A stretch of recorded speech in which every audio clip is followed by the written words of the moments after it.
Hello everybody, welcome back to my YouTube channel. Today in this video I'm gonna show you how to reset control center settings on iPhone in iOS 18. So let's start the video. To reset the control center settings on your iPhone, first tap on Settings application. In the settings, scroll down a bit and here you will see General option. Tap on it.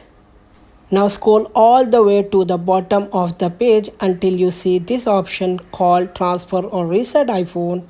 Tap on it. Next, go to Reset option and then select Reset All Settings. Enter your iPhone passcode.